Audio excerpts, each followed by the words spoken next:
Hey, welcome everybody to this week's edition. We are talking about self-imposed adversity. And what is that? First of all, let's look at what adversity means. And I looked it up in the dictionary. It says a difficulty in a situation or an unpleasant place. In other words, you're in a place that you don't want to be, and we call that adversity because it's way something different than we expect, and we just don't want it, but it's forcing itself on us, sort of thing. And then I looked at, well, we all use our phones, and I like using this particular medium because everyone else is. When they're looking at definitions or looking at things to focus on, they go right for the phone. So I always want to know what the phone or what Siri or what Google is telling people in various situations. And my definition was, give me a definition of the evolution of adversity. What is the evolution of adversity? And the answer was, there is no evolution without adversity. And I thought that was interesting because that kind of goes on with the topic that we're talking about. But what is self-imposed adversity? When we first look at it, we're thinking self-imposed. Why on earth would we give ourselves adversity when things are so hard already? I mean, everywhere we turn, I mean, from our childhood on, and I'm going from various people that I've talked to over the last decade plus, and they have so much heavy energies of the past. Everyone made fun of them in school when they got that abuse continued in their workplace, and it's constant adversity. Whenever you want to do something, there's always someone to sort of trip you up. There's always something that goes sideways right at the last minute to make sure that you don't get what you want to get. So why on earth would we want to add to that by giving ourselves self-imposed adversity? And then one question, and I know someone is asking, well, isn't that a little bit like self-sabotage? And to answer that right now, before we move on, that is not. It's the exact opposite. When we look at self-sabotage, it is looking at something that you deserve, that you have, that you're so close you can reach out and touch it, like this perfect relationship that you're just about to get into, or the money that's supposed to come to you, or some fortunate thing that is just on the verge of coming out of your escrow, as we call it, and being in your physical possession. And because you don't think you deserve it, because you don't think maybe you've worked hard enough, or whatever other excuse culturally or just in your own definition, what that means, then we give ourselves that self-sabotage, and at the very last minute, we are the ones that move the chair so we fall on the floor, like in musical chairs, okay? We are the ones that pull because we don't feel we deserve it. We haven't worked hard enough. And I've had clients like this where I had one client years ago where he was able to determine the numbers on a lottery. I kid you not. He was able to look at a certain date and he says the numbers are going to be 5, 17, 4, 42, whatever. And it came up. And I said, Murray, I mean, why on earth would you not play the lottery? Well, because when I was growing up, my grandfather and my father, we worked on a farm and we worked really hard. And it was instilled in me, or basically it was my rule, that you had to have an honest day's work for what you did. And if I could just pick out numbers, that to me would not define as a hard day's work. So that is sort of that self-sabotage. What we're talking about is self-imposed adversity, where we are looking at something. I know there's a spirit that doesn't want me to get into this, and I know why. So we're just going to shut that up. I know I'm on the right track. That's how I know. When we self-impose adversity on us, and this is something I just sort of detected this morning, when we self-impose adversity upon ourselves, there's no darkness. Let me say that again. When adversity happens that is always trying to undermine you, making sure that you don't reach your goals and giving you all kinds of hardship, and we almost sort of give up, When we self-impose that adversity on us, there is no darkness. Okay, so let's continue. Let me explain this a little bit.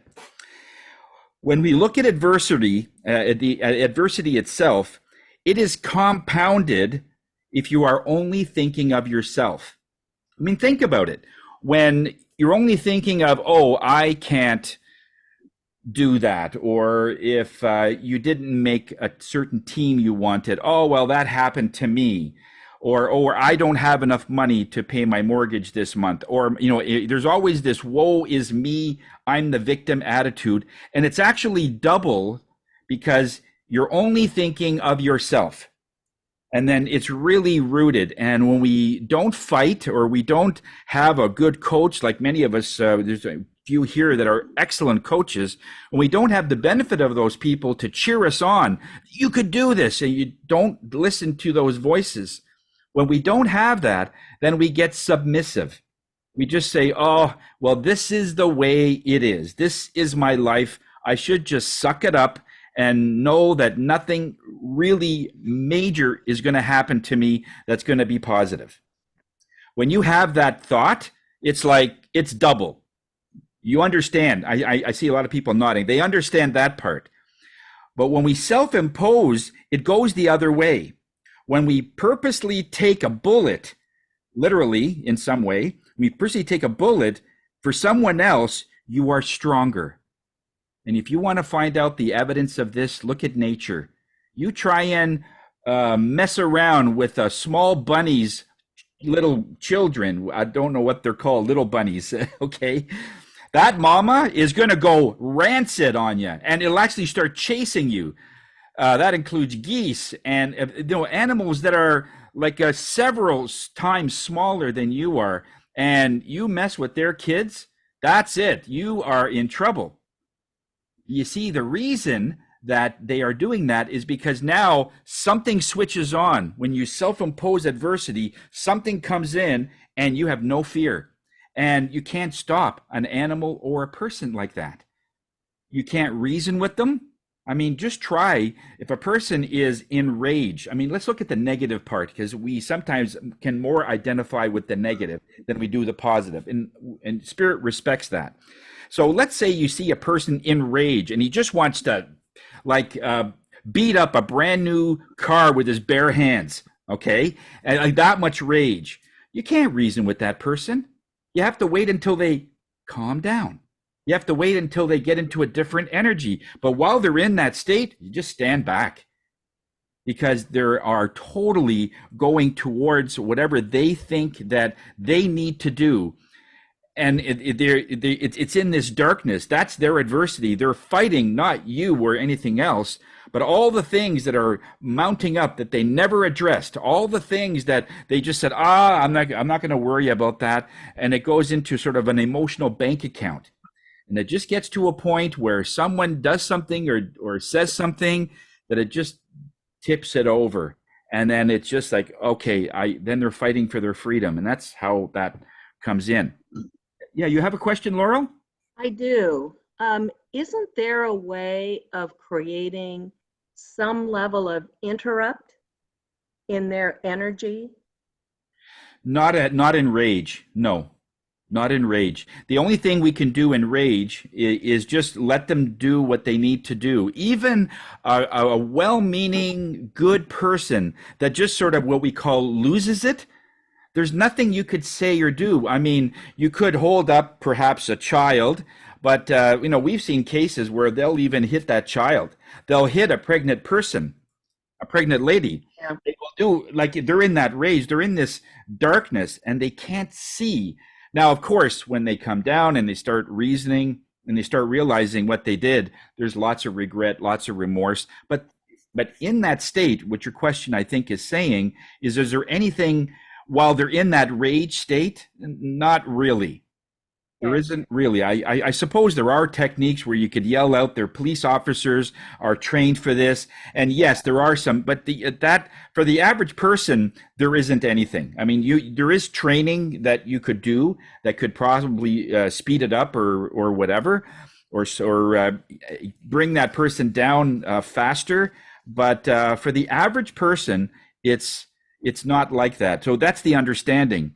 So when we flip that over and we do a self-imposed adversity where you're protecting your children, you're protecting the safety of your family, you will run through a wall. You'll run through fire. But if I told you to run through fire when you're calm, you say, "Are you crazy? I'm not going to run through. I'll get burned." Okay. So we have we have our everything gets doubled when we have an adversity. If it's just within yourself, it doubles. So it's even heavier when you just think of yourself. And when you are in thinking of other people, it is also doubled. So that's where adrenaline kicks in of many different kinds, emotionally, physically. We hear of people that could lift a car when it falls on their grandson and stuff like that. Those kind of things. But it is the adversity that is the catalyst that opens that up. And well, how do we do that? But when we do it purposefully, here's another example is when a mother has 3 jobs and all she's thinking about is, I want to give my kids a better future than I have. Like I could probably only work at a coffee shop, or maybe that's her thing. Maybe there is a low education, or maybe there's no jobs. And so she'll run 3 jobs just so her kids will have the means to either go to a higher school and maybe get to a point where they don't have to go through the same things that you did. Then those of you that have gone through this, I know some of you have, you're not tired. Like you could go 18 hours a day, you come home, you sleep for 2 hours literally, and you can go again. Like there's no, because it's not you. You're not doing this for yourself. If you did this for yourself, you'd collapse. But because you're doing it for someone else, and it's this self-imposed adversity where you push yourself to the limit, your strength actually doubles or more. It more than doubles. But just so that you can fathom that the fact is that it is more than what you can physically do. And I've seen people do this for years, have several jobs, and it's on. And as soon as their kids get graduated, as soon as everything is in place, and then they start realizing that they don't have to run that locomotive right to the limit. They start calming down. They get sick. They have this absolute incredible sickness, a disease, whatever it is, because it's just this locomotive has been going nonstop, and all of a sudden it stops. Right? And where's that energy going to go? Well, it's going to implosion inside. So there has to be a gradual calm down. So that we've heard of people that work so hard for 40 years, they retire and they're dead within 3 years. And then insurance companies can also talk about that, is that unless they move to a new career or do something new after they sort of retire, whatever that would be to them, then it just keeps going on. So it is about getting all that deep trauma, and if the world is falling apart around you, whatever it is, you'll find your answers. But here's the thing. Sometimes we talk to people that have not gone through this kind of adversity. And this is where you have to sort of detect whether or not you're going to say anything to some people about your situation. Because here's one thing that we know. You will only be able to identify the adversity that you have gone through and come back. And that's pretty simple. Okay, you've gone through an adversity, you've been there, you've come back. But if you get a person that's gone through incredible odds, like their whole family, let's say, dying in a fire, and they get to a point where they were abused going through school, and everything in life was against them, and they still turned around and they said, I am still going to be a multimillionaire. And they do. And then they start talking to somebody and they said, oh, I'm really going through a hard time right now. And then all this stuff is coming up, like, like something is hitting the fan. I'm just not sure where I can get my answers. And you're in a very, very deep place. And let's say the friend says something like this. Oh, Shirley, it sounds like you're not very happy. What I do is I just start moving, and then you'll get better. And then it's the first time you'll understand really, oh, I'm talking to the wrong person here. They haven't gone through that depth of an adversity than I have. And we're not comparing. This is not a comparing that my life is any worse than yours. It's not about that. It's about what can you identify when somebody says that they have lost a pet and you've never lost a pet, or you've lost a loved one and you've never lost a loved one. Whatever it is, who can identify with you and understand the pain, not the pain that you're feeling, but understand a little bit about what you might be going through. The people that have gone there, the people that have been there. So that's where that will show up. In the, Mother Nature itself, when we look at this world itself, there's a term in India, I believe it's an Indian word, probably Ranjana could probably verify this, and it's called huso. And I was reading a little bit about this, and this word huso is an indigenous word that means we belong. And they talk about this, we belong to this earth. And sometimes we hear of things that where, even if if all the animals left or all the insects left from this earth, the planet would die, we would not live. However, if all the humans died, this planet would thrive. And we've heard that, right? But in a sense, Mother Nature has led us on this planet because she needs us and we need her. But if we treat her like a friend, like an ally, like a partner in life, then everything works out. But sometimes instead of doing that, we are her dominator, her superior, and we profit from her. If that's all we see is the money that comes out of the earth, the story is told of a lumberjack or a lumber person that deals with wood. Every time he sees trees, he sees dollar signs. And yet you talk to someone who appreciates life, they see a tree and they see life and they could talk about it for hours. Where the person just sees the tree, you just know it's very limited sort of thing. So it's all about how you see the world and how you see yourself, and what is the commingling and the blending of that energy between earth and you. We can transfer what used to be dead systems when we all work together, and we could create life again. All right. Another thing, when we talk about adversity, there is no opponents. Sure, there might be the person that didn't let you come in on the job. Let's say when you quit one job and then you were supposed to go to another job, and then a friend went there first. And then the whole conversation was, when you get in, then give a good word for me so I can get in as well. And then we can both get this job. When that person gets in, they feel, oh, wow, this is really good. And they don't put a word in because they just feel that, well, why should I bring you in, sort of thing. They might have a change of heart. If that happens, then what is it that it's not that is your opponent. Your opponent is always you. Whenever it comes to any kind of adversity, it's always you against you. You in light and you in whatever you think life is. And how are you seeing yourself? How are you seeing all this blend together? I remember reading this article a while back, and it was a painting in one of the museums. And the painting was called Checkmate. And it showed, or it had a picture of two people playing chess in what looked like a castle. And on one side was the devil, and he was smiling and sort of smirking and had his hand to one side. And the other side was the human, and he was sad and looking at the board and just, distraught that he lost. And so this was a picture of this. So what happened, and one time when they were bringing people through the museum, they were showing them the picture, how valuable it is and the story behind it and so on. And then they were there for a small group, and then they moved on. And then as the group moved on, one person was left behind in one of the groups. He was a chess master. He won several championships in chess.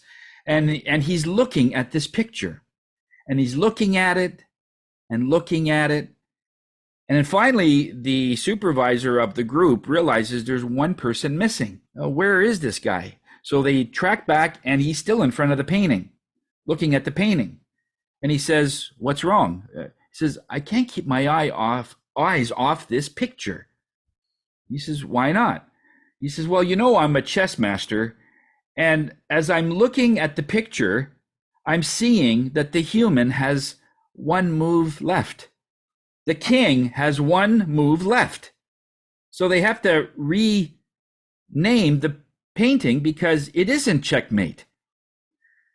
And this was the clever way that the artist wanted to display the fact that even if you think it is checkmate, then everything, all the adversity is against you, and you think you've lost, and there's no other way to go, you always have one move left. You will always have one move left. Doesn't matter how desperate it is. You could be literally out of a plane, no parachute, and there could be a possibility that the way that you fall on the mountain, you're going to slide down that mountain and you'll survive. You have one move left. In other words, it isn't checkmate unless you give up. If you keep moving forward, the energy absolutely not only promises, but it is law that it is impossible for darkness to close you in with no option. It is impossible because there'll always be one move left. Now, when we look at adversity in some ways, and when other people paint us in the wall and we think we have no other option, but we have to do this, there are other options. It may not be favorable, but there is other options. And Spirit's just showing me this one scene. I'm not sure if you saw the movie The Abyss, but there was one part in there that this couple was in an underwater submarine, and it was damaged through a fight that they just had. But the water's coming in, and the engine is off. It can't go anywhere. But they could see the mother ship a few hundred yards away from underwater, but they can't get to it. But as this thing is filling up with water, and she says, "We're both going to die." He says, "No, we're not. We're going to somehow make this." And he says, "Well, how can we? We can't go anywhere, and we're taking on water. We're both going to drown." And so one of the questions was, well, one of us can take, because there was only one underwater suit, and there was two of them in there. He says, well, one of us can keep the suit on, and the other one could sort of be dead for a short period of time, swim me to the mothership, and then just restore me and bring me back to life. So what kind of an option is that? It's still a move.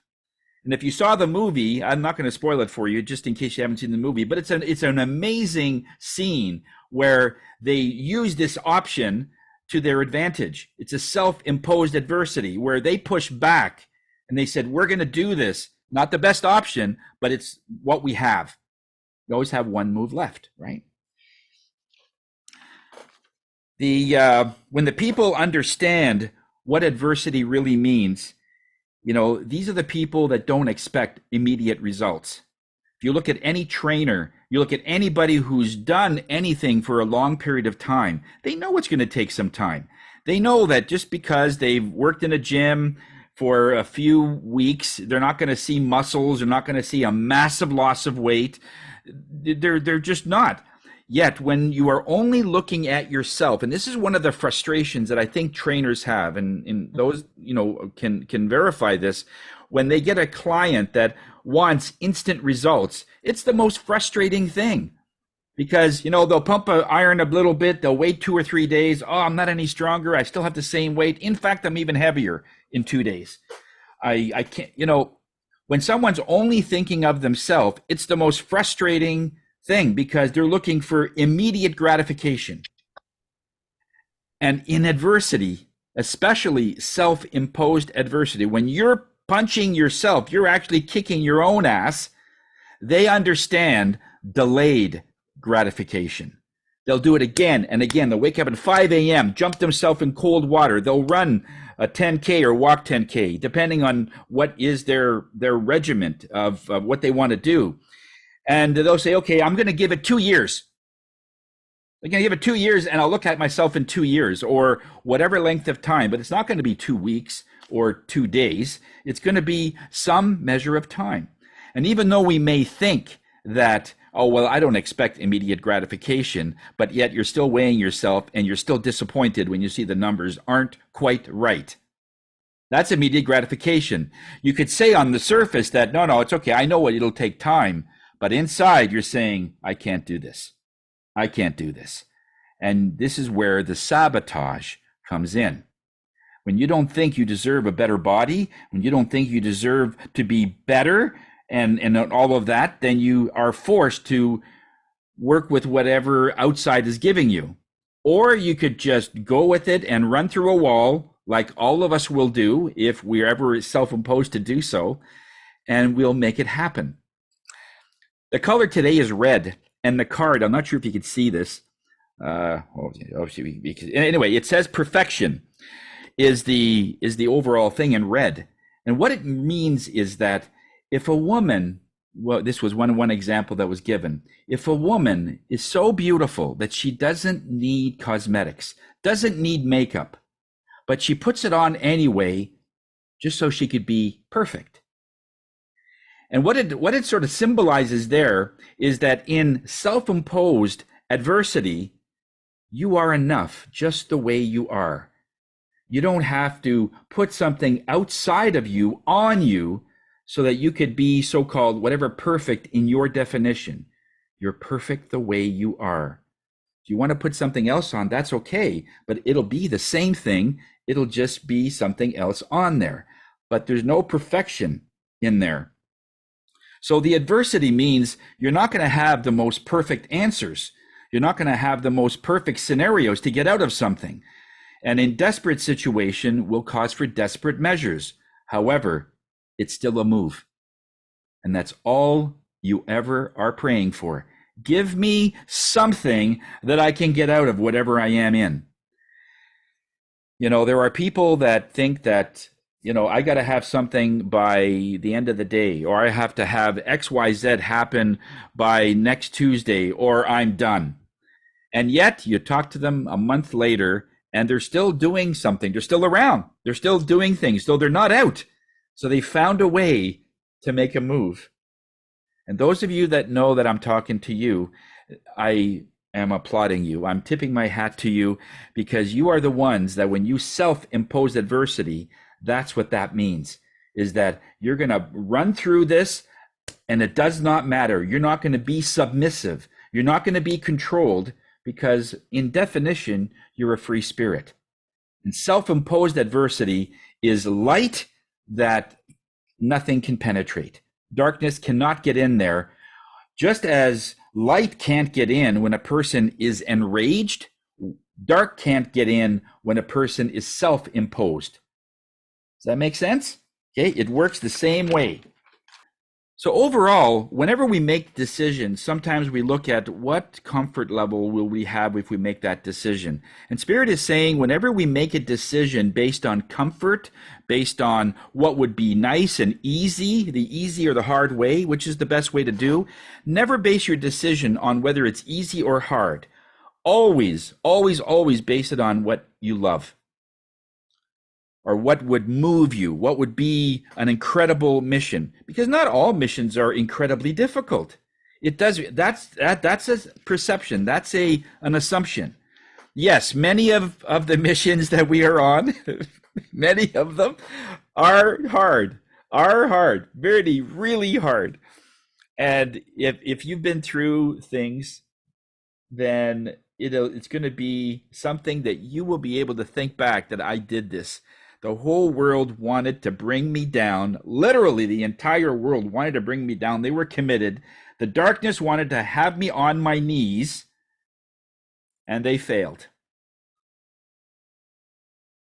All I had to do was find that one extra move, with one extra thing that I could move a little bit forward and wiggle out of it.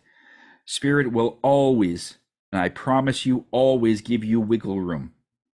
You just have to find it. You just have to keep looking for it. Don't look at what you see, look at what's coming to you. There's a difference. Okay? When you base it, whatever you have on love, that is the best thing. Some people say that we are designed to be in adversity. And when we look back in our evolution, when there's no food, we were nomads. At one point, when we were on this earth, we were moving from, and a lot of it was desert. A lot of it was plains that there was no food, and we had families. And that's why we stuck together, because as a group, when we stick together, we could help each other, exchange food, whatever we could find, and we found a way. We always found a way. So in other words, we are designed to have negative influence come through us where positive things can come out. Let me say that again. The negativity in ourselves is the catalyst for the positive energy to start seeing itself. When the positive starts seeing itself, it's not because it's lazy, it's because it was pushed to do so.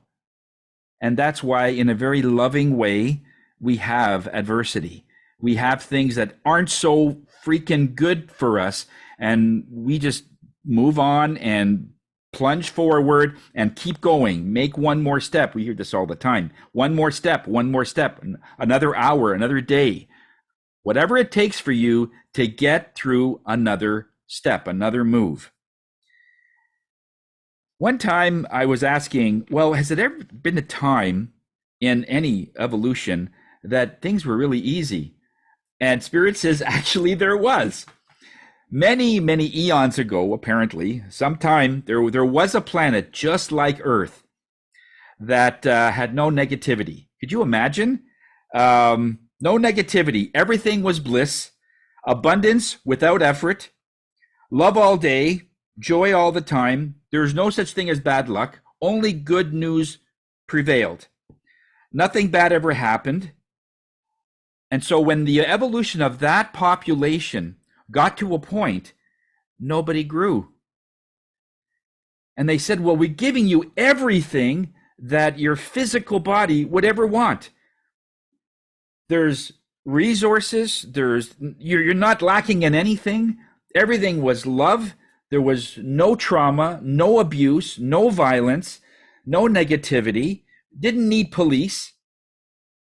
Okay, could you imagine a world like that? And even if you could, and you're thinking, oh, that's the world I want to live in. But here's the problem. Nobody grew. Nobody got stronger. And from one generation to the next, the actual race started to get weaker. We've heard the term, when tough times are here, it makes strong people. When there are weak times, or when there's lazy times, it makes also weak people. And so there's always this generational very flow. Like if you've been in the 40s and 50s, you went through a lot of hardship. You knew what it was like to share food with 8 people that you normally would now eat one and you'd still be hungry. You have to share that with 8. They had that in the Great Depression. So that evolution, or that generation, went through, and then they were tough, and they were the farmers, and they were the people that built this country. They were the ones that went to war and found freedom. And as things got easier and easier, you could see just less and less people wanted to fight anymore. In other words, we are in a situation again soon that we will need to self-impose this adversity upon ourselves to fight for our freedom, to fight for the way we are. So at the same time that we're saying, I really don't want any more bad things to happen to me, Spirit also wants to tell you to be thankful for them, because those are the spaces of existence that will make you stronger. And because if there's no challenges, no testing, there's no struggle, no stress, there's also no growth. So what we're looking for is a balance. What do we need, and how do we get through it? So when we look at the adversity part, this is where it really becomes a point where adversity will make us as strong as we need to be. And when we don't address adversity, that's when you become submissive. So adversity itself, you look it straight in the eye and you say, you're not going to take me down, because I know I always have one move. And if this rings out and resonates with you, this is what I want you to do. I just finished a meditation called the water meditation. And it's been on my mind for the last while, and I had no clue how Spirit wanted to construct this, because they were talking about these Trisonian symbols and so on, which I wasn't familiar with, and started reading it. It's an Irish water symbol, where it's their symbol of infinity. It's 3 circles, and they are interconnected. I'm not sure if you've seen those, but it's in cave walls. It dates back to thousands of years. This symbol, it defines us as being unlimited, like water.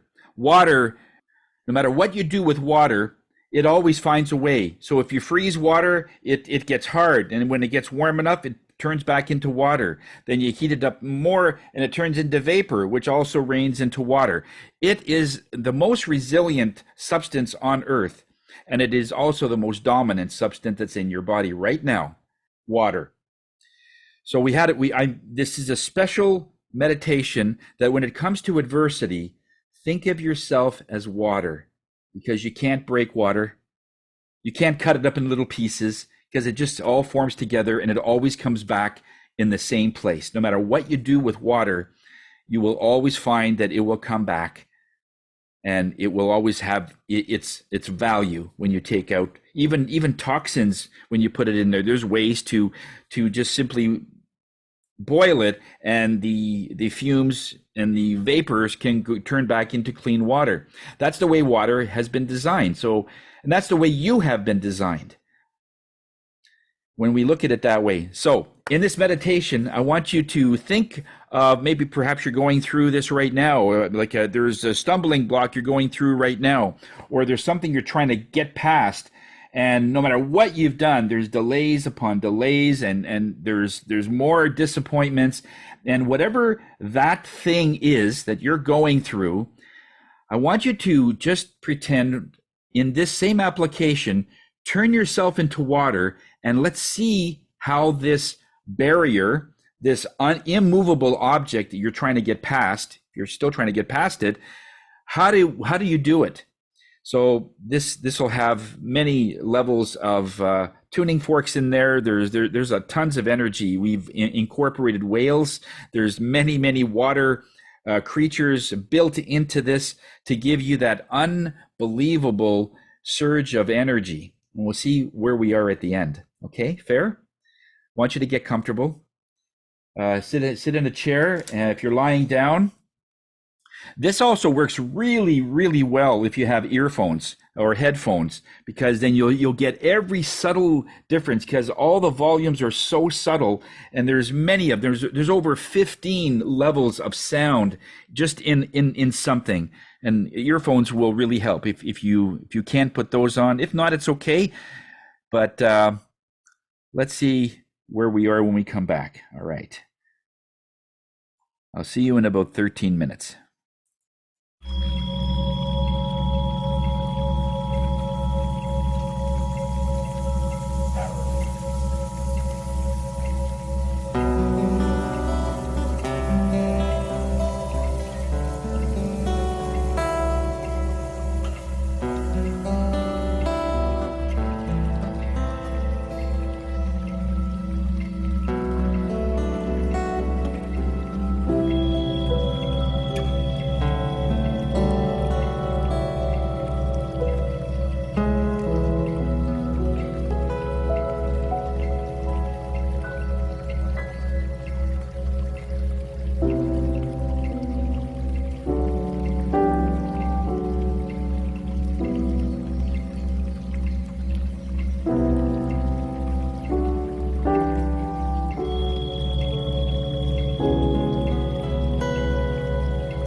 Slowly come out of the state that you're in.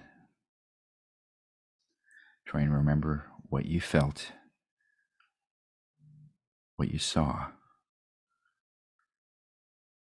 Are you seeing your challenges a little differently?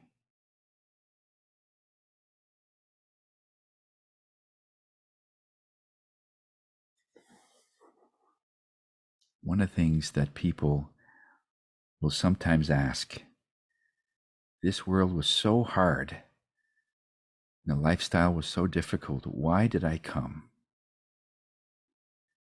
And the answer was the same for me as it is for many. Because if it was easier, we would have sent someone else.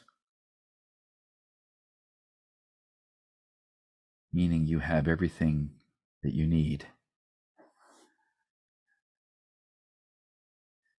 And then I asked the question, and why is it that I do what I do? Sometimes I'm pretty bold when I ask questions.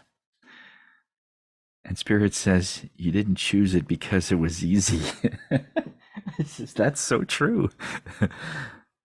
It's tough doing this, but I love it. Because I chose love, not what was easy.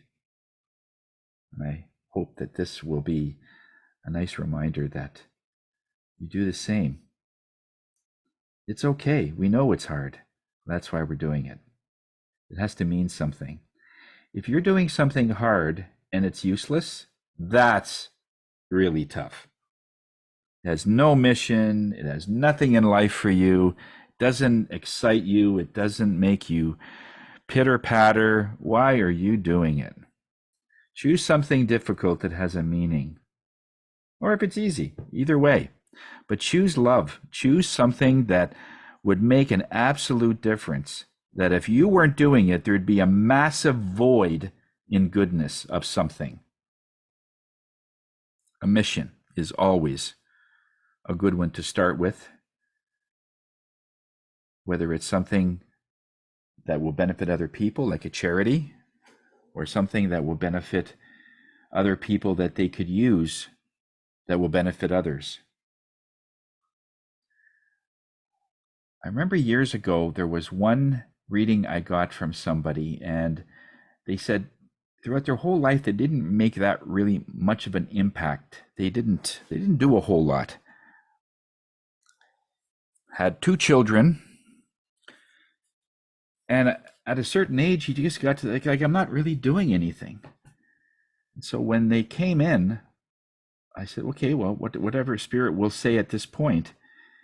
And what it came down to is that because he was doing his job and being a good parent and a good co-worker and everything, he ended up changing, and I don't know where this figure came from, 68,000 people over the course of his lifetime. Now, of course, I that can't be verified, but Spirit says because of the interaction, it just sees something simple as you're walking by and you see a person on the street and they're looking for $1.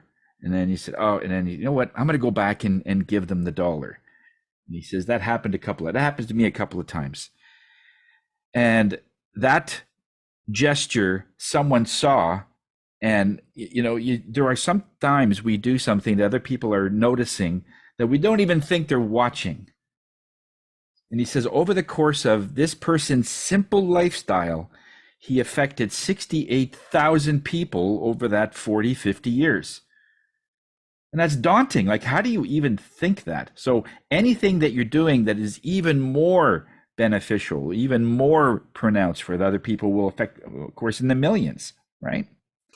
The story that I got recently was there was this master conductor, and he had to take some time off for whatever it was, whether it was a sickness or he just had to take some time off, and another conductor went and took his place. And about 6 months later, they met at a coffee shop, and they said, "Oh, you should have seen, or you should have heard our latest performance." And he played this performance in the coffee shop with the headphones on his phone, and he listened, and after he says, you said this is a symphony where there's 15 violinists and there's 8 brass and like it's a big orchestra. And he says, "How come there was only 14 violins?" The guy said, "No, there's 15. Okay, I only hear 14 violins in there." So he said, "Oh, okay." So he had to check back because he forgot that one of them did call in sick on the day they had to do the recording. And he says, "How on earth?" And it wasn't even a solo one. It was way in, like in a background, like a third or fourth violin, right? He says, "How on earth would you pick that one out?" Like he says, everyone plays a part in a sound. And when one of them is missing, you notice their absence. You get so attuned to having all the complete sounds. When one isn't there, then you know that it's different. To the average person, it'll sound just the same. But when you pick it out, and I think what he was talking about was when we are playing our own music and we are doing, and nobody seems to really pay attention, we don't have much impact, just realize that you're part of a symphony. And if you don't play, something will be lacking because you're not in it or you're not doing your thing.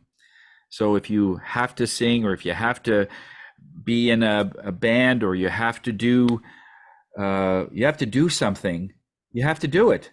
That's where the higher cause is. And when you're not involved in it, you're missed. In some way, you're missed. And so a person has such acute hearing that he knew that there was one missing, and the person that was conducting it was actually him. He says, "This was done a while ago." And then he remembered, "Oh, yes, one of them did call in sick and couldn't make it." He says, "How on earth would you pick that out?" And so it's really, really neat when people can give you that higher sort of meaning for things, that everything you're doing, don't discount the impact that it's creating.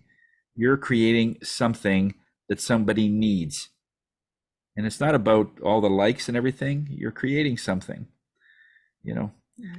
I kept you way longer. Thank you, everybody, for coming. This is such a great thing for me. This was a difficult one for me today because I had to do a number of errands before. I wasn't even sure if I could make it today.